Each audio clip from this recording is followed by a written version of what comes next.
The third concept is about the power of now. So there's again an interesting book called The Power of Now by Eckhart Tolle. I don't know if you guys have read that, but it's a wonderful, wonderful book.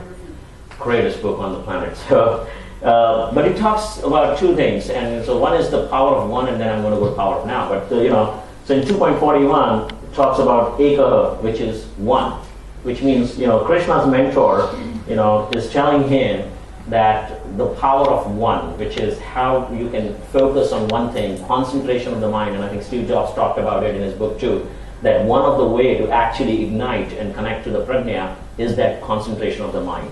And once you concentrate your mind on one thing and you take away all these other distractions, then the connection with that one goal just makes things happen automatically. A lot of things keeps happening automatically.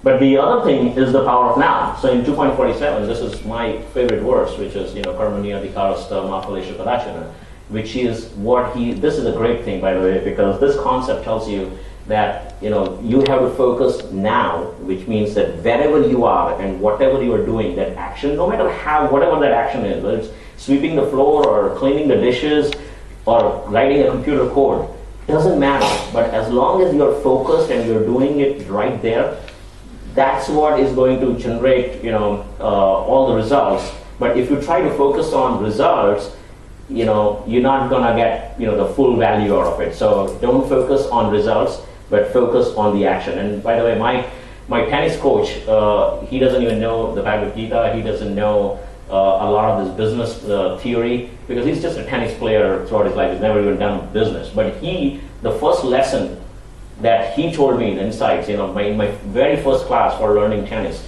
he told me that when you are hitting the ball, you want to focus 100% on just hitting the ball. Never even think, forget about looking, but never even think about where the ball is going to fall in the other court.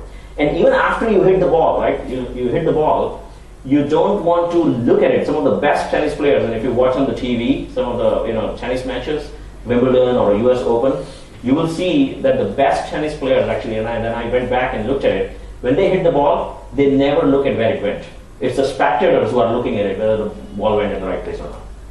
And there's a reason, there's a whole science in tennis, and that's exactly the science here, which is saying you focus on action but not on results. Because when you look at the results, it's going to color your mind, and the mind is going to create all that emotions and ego and fear. If the ball hits, wow, you did a great shot, the next shot is going to be bad because now you're pumped up.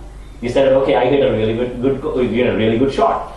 If you hit a shot, and if the ball goes in the wrong place or whatever, you are going to internally feel, oh, bad shot. You see how on the TV, some of the players, when they have a bad shot and they have that frustration or the emotion on their face, and so that's what creates the negative emotions, and then your game just goes on a downward spiral.